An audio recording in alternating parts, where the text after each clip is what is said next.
안녕하세요. 전주시 찾아가는 금융학교. 여러분과 함께하는 저는 강사 박미진입니다. 이번 차시는요, 용돈 관리의 달인이라는 주제로 함께 이야기 나눠볼게요. 본격적인 이야기 앞서 다음 중 용돈이 아닌 것은 무엇인지를 한번 맞춰보도록 하겠습니다. 자, 일주일에 한 번씩 주시는 돈, 설날에 할아버지 할머니께 받은 세뱃돈, 오랜만에 만난 삼촌이 주신 돈, 두부를 사오라는 심부름으로 받은 두부값, 아빠의 세차를 도와드리고 받은 돈. 용돈이 아닌 것은 뭘까요? 그렇죠. 바로 두부 사오라는 심부름으로 받은 두부값입니다. 그건 내가 마음대로 사용할 수 있는 돈이 아니기 때문에 두부를 사야 하는 돈이기 때문이죠.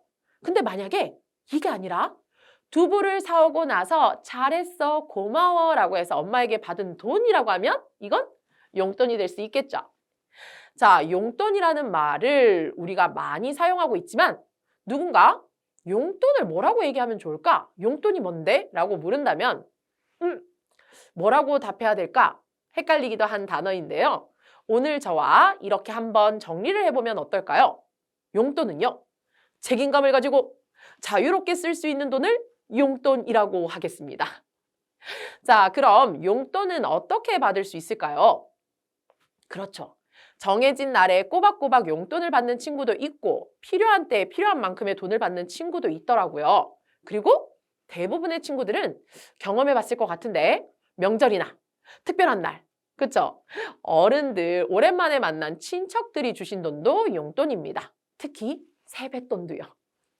그리고 또 어떤 친구들은 집에서 우리 가족 중 어른들이 해야 할 일을 제가 대신하고요.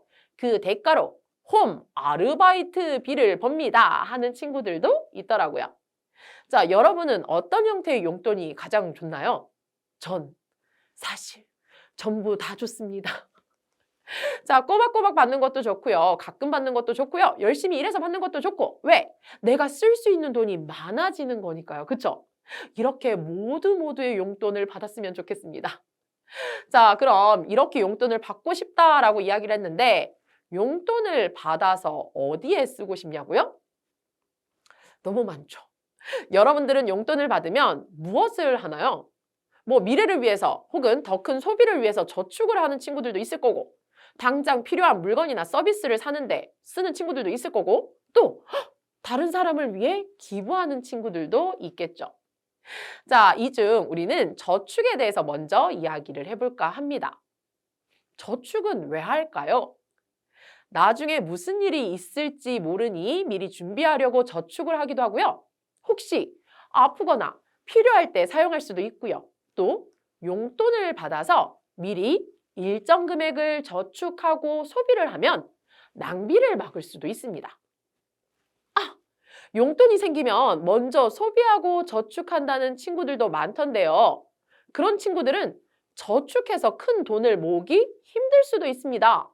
왜냐면요, 소비하고 남겨야지 라고 생각하지만 대부분 소비를 하다 보면 욕심이 생겨서 이것도 하고 싶고 저것도 하고 싶고 여기도 써야 되고 저기도 써야 되고 그쵸? 이렇게 써버리다 보면 남는 돈 없이 모두 써버릴 때도 있거든요. 그렇기 때문에 나는 저축해서 돈을 좀 모아야겠어 라는 생각을 하는 친구들에게 선생님이 살짝 팁을 주자면 무조건 용돈을 받으면 제일 먼저 일정한 금액을 떼서 저축하고 남은 돈으로 소비하면 돈을 훨씬 더 잘 모을 수 있습니다. 자, 다음은 소비입니다. 용돈으로 지금 나에게 필요한 물건을 사는 활동인데요.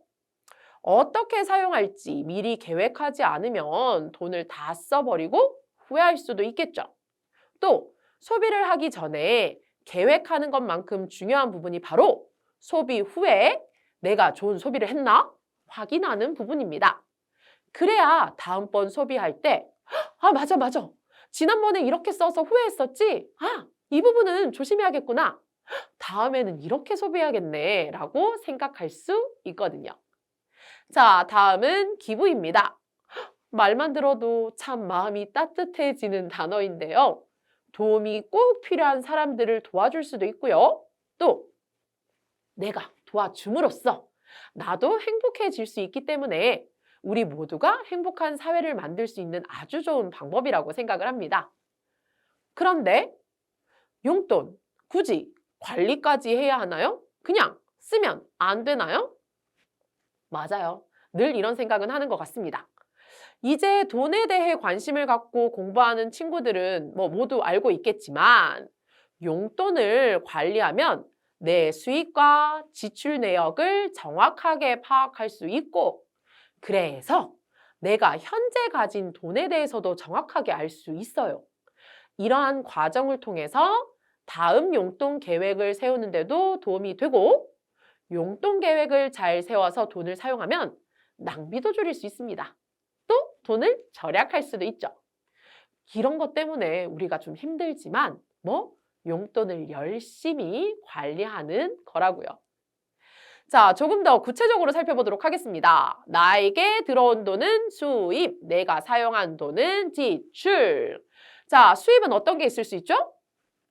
정해진 날에 받는 용돈도 들어올 수 있고 설날에 받은 세뱃돈도 있을 수 있고 특별한 날에 받은 돈도 있을 수 있겠죠. 이런 모든 것들이 수입에 해당이 되고 내가 어떻게, 언제, 얼마나 받았는지를 정확하게 알아야 언제, 어떻게, 얼마나 쓸지 지출 계획을 세울 수가 있겠죠. 자, 그럼 지출은 어디 할 수 있을까요? 맞아요. 학교 준비물 샀어요. 가능합니다. 친구 생일 선물 샀어요. 가능해요.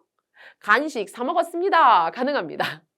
자, 이렇게 지출 역시 내가 언제 어디에 얼마를 썼는지 잘 알아야 남은 돈이 얼마인지도 정확하게 알 수 있다고 했지요.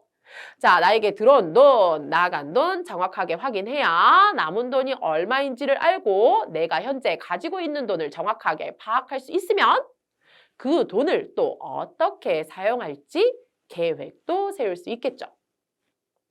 내일 수업 준비물을 사기 위해 1,000원은 지갑에 넣어둬야 되고 이번 달 지원이 생일이 있으니까 선물을 사주려면 돈을 조금 더 아껴야겠어 라고 말이죠. 아니면 친구 생일날 선물 살 돈이 없어서 친구 생일 파티에 가야 돼 말아야 돼 하는 곤란한 상황이 생길지도 모르잖아요. 자, 이렇게 용돈 계획을 세우고 나면 낭비도 줄이고 절약도 할 수 있다라고 이야기 계속하고 있습니다. 알고 있죠? 그런데 계속 용돈 관리하면 이런 점이 좋아에 대해서 이야기를 나눴는데 그래서 선생님, 용돈 관리는 어떻게 하는 게 좋나요? 라는 방법에 대해서 궁금해한다면 하나 추천해 드리겠습니다. 바로 용돈 관리를 도와주는 용돈기 입장 작성입니다. 자, 용돈기 입장은요. 들어온 돈과 나간 돈, 남은 돈 등의 내역들을 적을 수 있는 노트, 수첩이라고 생각하면 좋겠네요. 요즘은 어플로도 나와 있어서요. 꼭 내가 손으로 쓰는 게 아닐 수도 있습니다. 자, 용돈기 입장은 내 돈의 사용 내역과 돈의 흐름을 모두 기록해야 하기 때문에 꼭 포함되어야 하는 항목들이 있습니다. 자, 첫 번째는요. 날짜예요. 아까 선생님이 얘기할 때 언제 썼는지, 언제 들어왔는지라고 이야기를 했죠. 이 날짜에 따라서 내용을 기록하게 됩니다. 두 번째는요. 바로 내용입니다. 어떤 곳에 어떻게 돈을 사용했는지, 어떻게 돈이 들어오게 되었는지 이러한 자세한 내용들이 기록되어야겠죠. 세 번째는요. 들어온 돈. 네 번째는 나간 돈. 마지막으로는 남은 돈입니다. 이렇게 얼마가 들어왔고 얼마가 나갔고 얼마가 남았는지를 기록한 후에 마지막에 전체 나에게 들어온 돈이 얼마인지 나간 돈이 얼마인지 이렇게 한눈에 확인할 수 있도록 합계도 확인을 해야겠죠. 그럼 용돈기 입장은 돈을 사용한 내역만 작성하느냐? 아닙니다. 돈을 어떻게 쓸지 계획하는 예산 부분, 사용하고 기록하는 부분, 마지막 결과를 계산하는 결산까지 3단계에 맞춰 작성하는 것이 좋습니다. 돈이 어떻게 들어오고 어떻게 나가는지를 예상해서 계산한다. 바로 예산. 실제 수익과 지출을 기록하는 사용. 합계를 확인하고 내가 어떤 항목에 돈을 많이 지출했는지 혹은 계획에 맞춰서 돈 관리를 잘 했는지 결과를 계산하고 반성하는 결산 과정까지 순서에 맞춰서 잘 관리하는 습관이 필요합니다. 그럼 선생님, 예산서는 어떻게 작성해야 되나요? 먼저 들어올 돈에 대해서 수입을 예상하고요. 나갈 돈을 대략 예상해서 계산해서 지출을 작성해 봅니다. 돈을 사용하는 데 있어서는 저축을 먼저 하고 소비하고, 그쵸? 필요한 것에 먼저 돈을 쓰고 돈을 모두 사용하지 않고 여윳돈, 비상금도 고려해서 사용해야 하는 것이 좋겠죠. 언제 어떻게 급한 일이 생길지 모르니까요. 자, 마지막 결과를 계산하는 결산서는요. 합산을 통해서 나에게 남은 최종 금액을 확인하고요. 전체적인 소비 내역을 확인하며 다음 예산을 세울 때 참고할 내용들을 반성하는 과정이 필요합니다. 자, 설명을 잘 들었는데 용돈 기입장 잘 쓸 수 있을 것 같나요? 자, 잠시 화면을 멈춰두고요. 화면 위쪽에 작성되어 있는 나의 수익과 지출 내역을 확인해서 아래에 비어있는 용돈 기입장을 한번 채워보면 어떨까요? 쉬울 것 같은데요? 라고 생각하는 거랑 실제 작성해보는 거랑 다르니까요. 꼭 화면 잠깐 멈춰놓고 연습장 꺼내서 작성해보기 약속하겠습니다. 자, 그럼 시간을 좀 드릴게요. 자, 다 작성하셨죠? 왜? 멈췄다가 다시 재생 눌렀으니까요. 자, 그럼 작성 완료라고 가정하고 결과 확인해 보겠습니다. 첫 번째, 8월 1일 용돈 얼마였죠? 그렇죠. 들어온 돈에 3만 원, 남은 돈 역시 3만 원.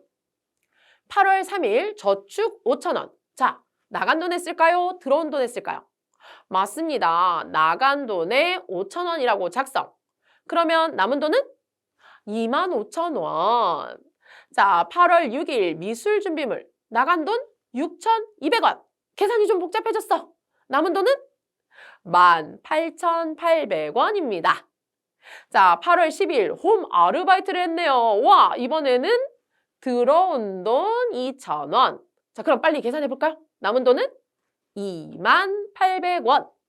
마지막 8월 12일 떡볶이, 그쵸? 나간 돈 4,500원. 자, 그럼 마지막 남은 돈은 16,300원이죠. 맞습니다. 여기까지 쓰면 사용이죠. 그럼 뭐 해야 될까요? 마지막 합계 결산을 해야겠죠. 자, 들어온 돈 다 합쳐보십시오. 나간 돈 다 합쳐보는 겁니다. 얼마죠? 맞아요. 들어온 돈의 합계는 32,000원, 나간 돈의 합계는 15,700원. 그럼 남은 돈은 16,300원까지 모두 맞추셨나요? 오, 우리 친구들 계산 되게 잘하네요. 그쵸? 자, 오늘은 미션으로 작성했던 요 느낌 그대로 우리 생활에서도 꼭 한번 작성을 해보자고요. 자, 그럼 이번 차시 마무리 한번 해보겠습니다. 이번 차시는요, 용돈이란 책임감을 가지고 자유롭게 쓰는 돈이라고 정리하면서 용돈을 잘 관리하는 방법으로 용돈 기입장 작성법에 대해 알아보고 용돈 관리를 잘 하려면, 용돈 관리를 잘 하면 어떤 점이 좋은지 이야기를 나눠봤었죠. 맞습니다. 그 좋은 점 이걸로 마무리를 한번 해볼게요. 자, 나의 수익과 지출 내역을 알 수 있고요. 내가 가진 돈을 정확하게 파악할 수도 있겠죠. 돈을 어떻게 사용할 것인지 계획을 세울 수 있고요. 용돈 계획을 세우면 낭비를 줄이고 절약할 수 있다까지 용돈 관리의 좋은 점이었습니다. 오늘부터 당장 가능하다면 용돈 기입장 작성하고 다 함께 용돈 관리를 잘하는 뭐가 되어보자? 용돈 관리의 달인이 되어보자고요. 자, 그럼 이번 차시 수업은 여기까지입니다. 여러분, 안녕!